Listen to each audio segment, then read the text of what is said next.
Hello student, तो एक बार फिर से हमारे YouTube channel concept study circle में आपका स्वागत है। तो आज के वीडियो में हम नया टॉपिक स्टार्ट करने जा रहे हैं, क्लास 12th फिजिक्स। इसमें यूनिट 2।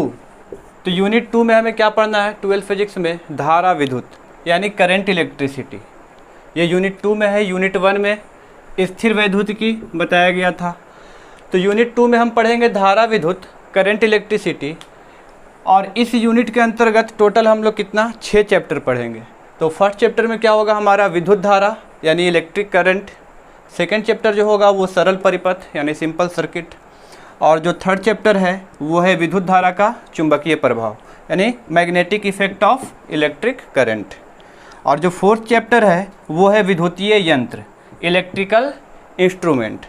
और जो 5 चैप्टर है वो है विद्युत चुंबकीय प्रेरण। और जो 6 में है वो है प्रत्यावर्ती धारा यानी अल्टरनेटिंग करंट विद्युत चुंबकीय प्रेरण।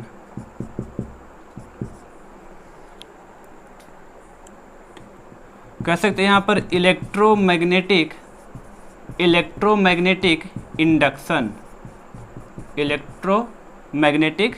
इंडक्शन। ये 5 चैप्टर में है विद्युत चुंबकीय प्रेरण इलेक्ट्रोमैग्नेटिक इंडक्शन। और 6 में क्या है? प्रत्यावर्ती धारा यानी अल्टरनेटिंग करंट। यानी सेकेंड यूनिट में धारा विद्युत में टोटल हम लोग कितना चैप्टर पढ़ेंगे? 6 चैप्टर पढ़ेंगे। देखते हैं यहाँ पर धारा विद्युत क्या है। तो हम कहेंगे भौतिकी की वैसी शाखा जिसके अंतर्गत गतिमान आवेश के बारे में अध्ययन किया जाता है। इससे पहले जो फर्स्ट यूनिट था हमारा यूनिट 1 स्थिर वैद्युतिकी, इसमें हम लोग 4 चैप्टर पढ़े थे। कूलम्ब का नियम या वैद्युत आवेश एवं वैद्युत क्षेत्र। सेकंड था गॉस का नियम। फिर विभव और विभवांतर, संधारित्र और धारिता। 4 चैप्टर था इसके अंतर्गत। सेकंड यूनिट में है। और इस यूनिट में कैसे आवेश के बारे में अध्ययन करना था? रेस्ट आवेश, रेस्ट चार्ज। ठीक है, स्थिर आवेश के बारे में अध्ययन होता था किसमें? यूनिट 1 में, स्थिर वैद्युतिकी में। और ये जो सेकंड है, सेकेंड यूनिट धारा विद्युत, इसमें कैसे आवेश के बारे में अध्ययन करना होगा? इसमें जो आवेश होगा वो आवेश कैसा होगा? गतिमान होगा। तो हम कह सकते हैं कि भौतिकी की वैसी शाखा जिसके अंतर्गत गतिमान आवेश के बारे में क्या किया जाता है? अध्ययन किया जाता है, उसे क्या कहेंगे हम? धारा विद्युत कहेंगे। तो इसमें जो फर्स्ट चैप्टर है हमारा धारा विद्युत, चलिए तो स्टार्ट करते हैं फर्स्ट चैप्टर से। तो फर्स्ट चैप्टर है हमारा विद्युत धारा यानी इलेक्ट्रिक करंट। तो सबसे पहले देखते हैं क्या है विद्युत धारा। तो विद्युत धारा को परिभाषित करेंगे, हम कह सकते हैं कि किसी चालक में एकांक समय में प्रवाहित आवेश को क्या कहते हैं? विद्युत धारा। कोई चालक होगा और एकांक समय किसे कहेंगे? 1 सेकंड को। 1 सेकंड जो होगा इसी को क्या कहेंगे? एकांक समय। तो इसको परिभाषित करेंगे कि किसी चालक में एकांक समय में प्रवाहित आवेश को क्या कहते हैं? विद्युत धारा कहते हैं। विद्युत धारा को किससे सूचित करेंगे? तो इट इज डिनोटेड बाय आई। विद्युत धारा को किससे सूचित किया जाता है? आई से सूचित किया जाता है। परिभाषित कर सकते हैं कि आवेश के प्रवाह के दर को क्या कहते हैं? विद्युत धारा कहते हैं। तो विद्युत धारा को किससे सूचित करेंगे? आई से सूचित करेंगे। अब यहाँ पर एक चालक को लिया गया है, कंडक्टर को। इस चालक में क्या हो रहा है? इलेक्ट्रॉन प्रवाहित हो रहा है, यानी इलेक्ट्रॉन पर क्या होता है? आवेश होता है। तो हम कह सकते हैं कि इस चालक में t सेकंड में कितना आवेश प्रवाहित हो रहा है? q आवेश प्रवाहित हो रहा है। यहाँ पे लिखा हुआ है कि चालक में t सेकंड में q आवेश का प्रवाह हो रहा है। ऐसा मान लेते हैं कि इस चालक में t सेकंड में कितना आवेश का? q आवेश का। t सेकंड में q आवेश का प्रवाह हो रहा है। तो एकांक समय में चालक में प्रवाहित आवेश कितना होगा? एकांक समय यानी 1 सेकंड में चालक में प्रवाहित आवेश कितना होगा? तो Q/T होगा। और इसी को हम क्या कहते हैं? एकांक समय में प्रवाहित आवेश को ही क्या कहते हैं?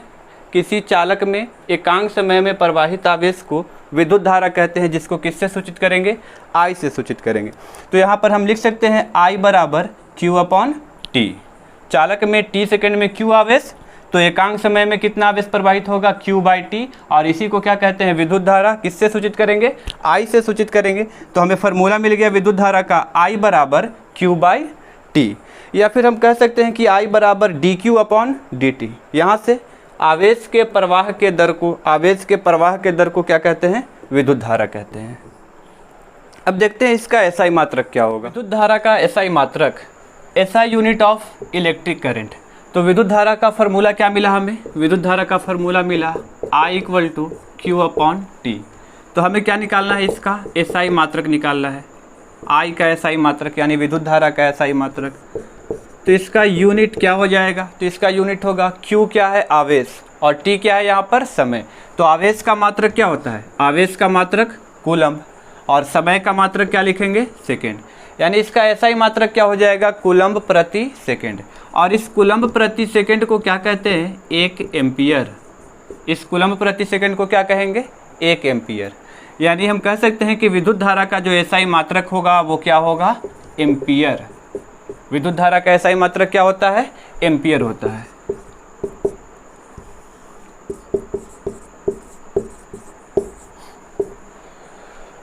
अब यहाँ पर क्वेश्चन आता है कि ये 1 एम्पियर क्या है, 1 एम्पियर को परिभाषित करें।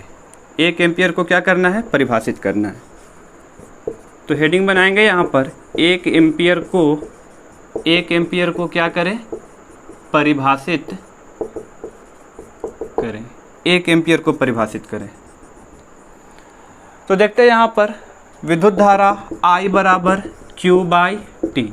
अब क्या करते हैं इसमें कि Q का मान हम ले लेते हैं 1 कूलम्ब। Q का मान कितना ले लिए, 1 कूलम्ब। और ये जो T है समय, इसको ले लेते हैं कितना, 1 सेकेंड। Q का मान 1 कूलम्ब और समय को कितना लिया गया, 1 सेकेंड। इसको पुट करते हैं इसमें, तो क्या मिल जाएगा, I बराबर Q है, तो Q का मान कितना, 1 कूलम्ब। T समय है, समय कितना लिया गया, 1 सेकेंड। तो 1 से 1 कटेगा कितना बार में, 1 बार में, कूलम्ब प्रति सेकेंड, 1 कूलम्ब प्रति सेकेंड। यानी हम कह सकते हैं 1 और कूलम्ब प्रति सेकेंड को क्या कहेंगे, कूलम्ब प्रति सेकेंड को 1 एम्पियर या फिर एम्पियर। तो कूलम्ब प्रति सेकेंड क्या आ जाएगा, 1 एम्पियर। यानी ये जो विद्युत धारा है 1 एम्पियर कब आ रहा है, जब 1 कूलम्ब आवेश को कितना सेकंड तक, 1 सेकंड तक प्रवाहित किया जा रहा है। तो आवेश कहाँ प्रवाहित होगा, चालक में। तो 1 एम्पियर को परिभाषित करने के लिए हम कह सकते हैं कि 1 कूलम्ब आवेश को 1 सेकंड तक प्रवाहित करने पर किसी चालक में 1 कूलम्ब आवेश को, किसी चालक में 1 कूलम्ब आवेश को कितना सेकंड तक, 1 सेकंड तक प्रवाहित करने पर जो विद्युत धारा का मान प्राप्त होता है उसे क्या कहते हैं, 1 एम्पियर कहते हैं। लिख सकते हैं आप कि किसी चालक में 1 कूलम्ब आवेश को 1 सेकंड तक प्रवाहित करने पर उत्पन्न धारा क्या कहलाएगा, 1 एम्पियर कहलाएगा। कोई चालक में यदि 1 कूलम्ब आवेश को कितना सेकंड तक, 1 सेकंड तक प्रवाहित करते हैं तो जो धारा का मान प्राप्त होगा वो कितना होगा, 1 एम्पियर। अब इसके बाद देखते हैं विद्युत धारा का विमा। ठीक है, SI मात्रक तो हो गया। SI मात्रक क्या मिला हमें, कूलम्ब प्रति सेकंड या फिर क्या कहेंगे, 1 एम्पियर। अब देखते हैं विद्युत धारा का विमा क्या होगा। तो विमा के लिए भी पहले सूत्र को लिख देते हैं। सूत्र क्या मिला, I बराबर Q/T। इसका विमा निकालना है, डायमेंशन निकालना है, डायमेंशन ऑफ इलेक्ट्रिक करंट। तो डायमेंशन निकालना है, Q का डायमेंशन, Q क्या है, आवेश। तो आवेश का डायमेंशन हम क्या पढ़े हैं, AT। आवेश का डायमेंशन क्या होगा, AT। बटा में क्या है, T समय। समय का डायमेंशन क्या हो जाएगा, समय का विमा T होगा। तो T से T क्या हो जाएगा, यहाँ पे बर्बाद हो जाएगा, बच जाएगा क्या चीज़, A। तो हम विद्युत धारा के विमा को क्या कहेंगे, A।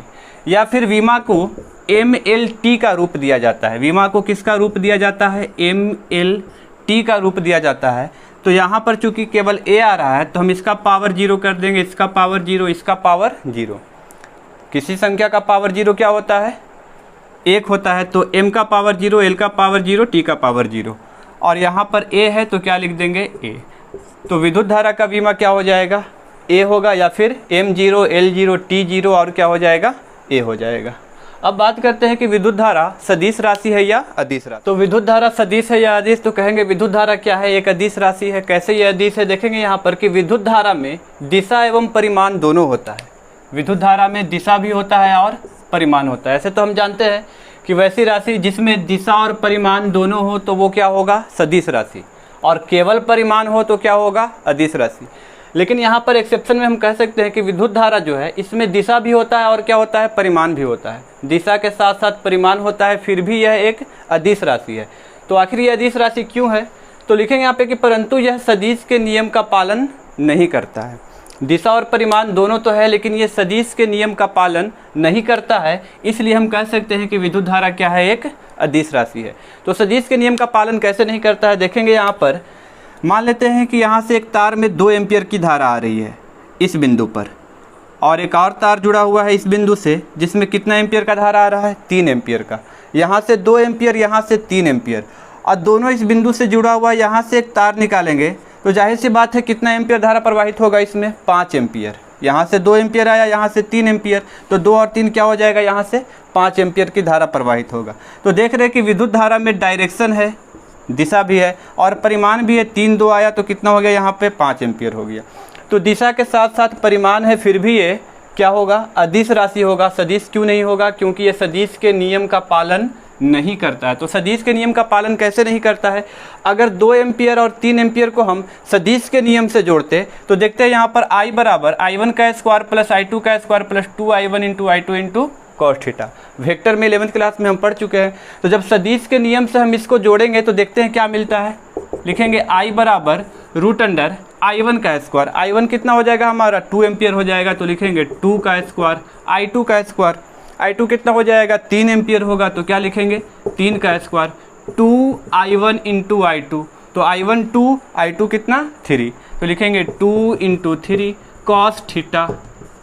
कॉस, अब दोनों के बीच में एंगल कितना लिया गया है, दोनों के बीच में एंगल जो है वो 90 डिग्री है। तो कॉस कितना आ जाएगा यहाँ पे, 90 डिग्री, कॉस 90 डिग्री। I बराबर क्या मिलेगा, 2 का स्क्वायर 4 मिलेगा, 3 का स्क्वायर 9 मिलेगा, 2 2 4 3 12 मिलेगा।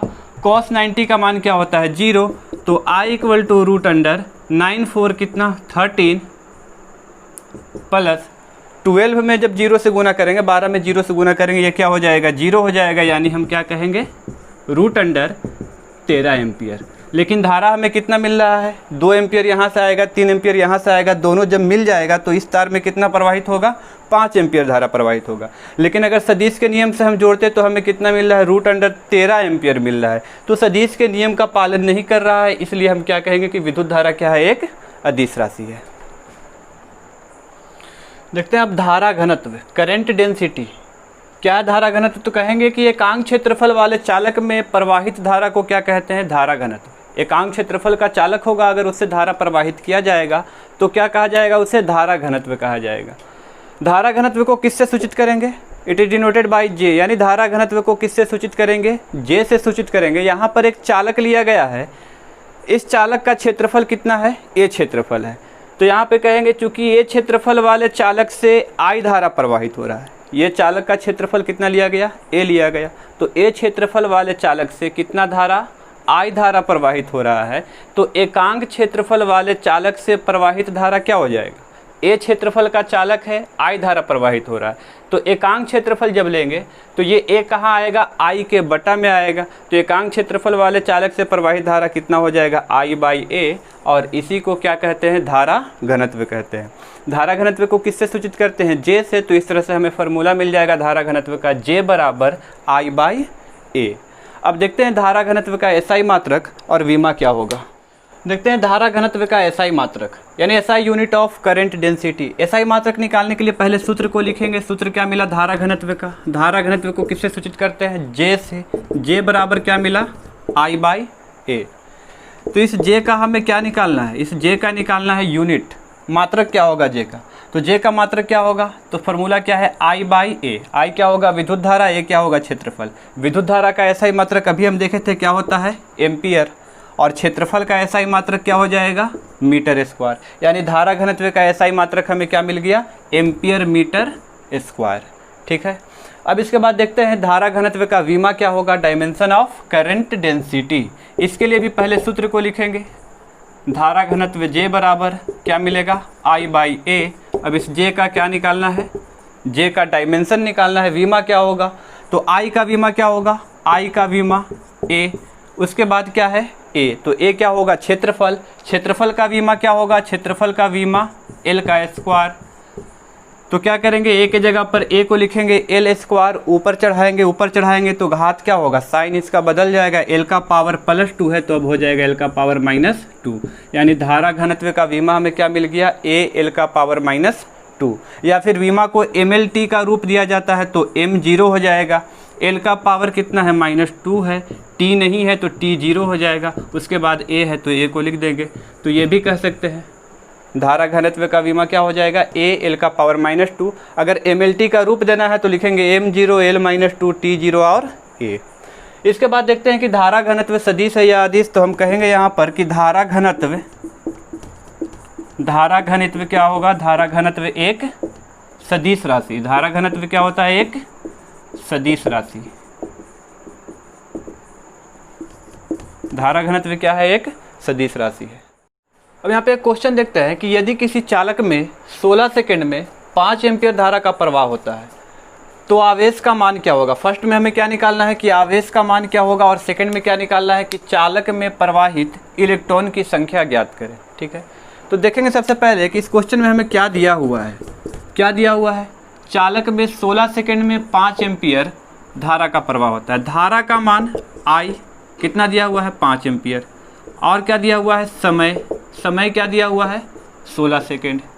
धारा दिया हुआ है 5 एम्पीयर, समय दिया हुआ कितना, 16 सेकंड। क्या निकालना है, फर्स्ट में हमें निकालना है आवेश का मान क्या होगा। तो फार्मूला लगाएंगे हम विद्युत धारा का, I बराबर Q बाई क्या होता है, T। इसमें I हमें दिया हुआ है, T भी दिया हुआ है। क्या निकालना है, Q निकालना है। तो Q बराबर क्या हो जाएगा, यहाँ से I इंटू T हो जाएगा। तो Q बराबर I इंटू T। I का मान कितना, 5, T का मान कितना, 16। गुना करेंगे तो कितना हो जाएगा, 80। और आवेश का मात्रक क्या होता है, कूलम। तो इसका आंसर क्या हो गया, 80 कूलम। अब सेकंड में क्या है, सेकंड में क्या निकालना है हमें। तो सेकंड में निकालना है कि चालक में प्रवाहित इलेक्ट्रॉन की संख्या ज्ञात करें। तो इलेक्ट्रॉन की संख्या ज्ञात करें, इसके लिए क्या फार्मूला लगाएंगे, Q बराबर N इंटू E। Q आवेश होगा, E इलेक्ट्रॉन पर आवेश की मात्रा, और N क्या होगा, इलेक्ट्रॉन की संख्या। तो इलेक्ट्रॉन की संख्या निकालना है तो हम कह सकते हैं कि N बराबर Q बट्टा में क्या आ जाएगा, E। अब Q का मान कितना मिला हमें, तो Q का मान मिल गया 80। इलेक्ट्रॉन पर आवेश 1.6, 10 के पावर कितना होगा, -19। तो 16 1.6 से 80 कटेगा कितना बार में, 5 बार में। 16 5 80, दशमलव है तो यहाँ पर क्या आ जाएगा, 0 आ जाएगा। तो ये 50 बार में कटा तो हम क्या लिखेंगे, 50 गुने 10 के पावर -19। ऊपर जाएगा तो क्या हो जाएगा, 10 के पावर +19। 10 के पावर क्या हो जाएगा, +19। या फिर हम कह सकते हैं कि 5 गुने 10 के पावर कितना, 20। जब ये 50 था, इसमें से 10 निकाल करके इसको दे दिए, तो पहले से था कितना, 10 के पावर 19। जब 10 दे देंगे तो अब कितना हो जाएगा, 10 के पावर 20। और इलेक्ट्रॉन की संख्या है ये, तो संख्या का कोई मात्रक नहीं होगा। तो इसका आंसर क्या हो गया, 5 गुने 10 के पावर 20 इलेक्ट्रॉन। देखते हैं इस क्वेश्चन में दिया हुआ है आवेश Q बराबर 4TQ + 5T² हो तो T बराबर 4 सेकंड पर विद्युत धारा का मान क्या होगा। तो विद्युत धारा का 2 फार्मूला दिए थे, एक दिए थे I बराबर Q बाई T। अगर Q सीधा सीधा दिया हुआ रहेगा तो ये फार्मूला लगाएंगे, और Q जो है इस समीकरण के रूप में रहेगा तो I का फार्मूला क्या लगाएंगे, dQ/dt लगाएंगे। ठीक है, तो यहाँ पर Q दिया हुआ है हमें, क्या दिया हुआ है, Q दिया हुआ है। Q कितना दिया हुआ है, 4TQ + 5T²। अब हमें क्या पूछ रहा है, T बराबर 4 सेकंड पर विद्युत धारा का मान क्या होगा। विद्युत धारा का मान, I का मान क्या होगा, कितना सेकंड पर, 4 सेकंड पर। I का मान कितना सेकंड पर, 4 सेकंड पर क्या होगा। ठीक है, तो देखते हैं यहाँ पर फार्मूला क्या लगाएंगे। विद्युत धारा का फार्मूला लगाएंगे I बराबर dQ/dt। D के जगह पर D लिखेंगे, Q के जगह पर, Q के जगह पर क्या है, 4TQ + 5T² तो क्या मिलेगा, I बराबर, क्या करना होगा, इसको डिफ्रेंशिएट करना होगा। ठीक है, अगर डिफ्रेंशिएट करने नहीं आता है तो प्लेलिस्ट में जा कर के आप वीडियो देख सकते हैं, वहाँ पे मिल जाएगा आपको डिफ्रेंशिएशन का बेसिक वीडियो। तो 4TQ + 5T² का डिफ्रेंशिएशन क्या होगा, अवकलन क्या होगा। तो 4 के जगह पर 4, TQ का क्या हो जाएगा, 3T², यानी हम कह सकते हैं 4Ti 12T² + 5 दूनी 10T। तो इसको डिफ्रेंशिएट कर दिए, कितना हो गया, 12T² प्लस कितना, 10T। अब हमें विद्युत धारा का मान निकालना है, कितना सेकंड पर, 4 सेकंड पर। विद्युत धारा का मान कितना सेकंड पर चाहिए, 4 सेकंड पर। तो 4 सेकंड पे क्या होगा, 12T के जगह पे क्या रखेंगे, 4² है तो स्क्वायर प्लस 10 है तो 10, और T के जगह पर क्या रख देंगे, 4 रख देंगे। तो 12 गुने 4 का स्क्वायर कितना, 16, और 10 में 4 से कितना हो जाएगा, 40। 12 में 16 से गुना करेंगे 192, और जोड़ कितना हो जाएगा, 40। और जब पूरा को जोड़ देंगे तो क्या मिल जाएगा हमें, 132 एम्पियर। विद्युत धारा का मात्रक क्या होगा? एम्पियर। तो आज की क्लास में बस इतना ही, मिलते हैं फिर नेक्स्ट वीडियो में।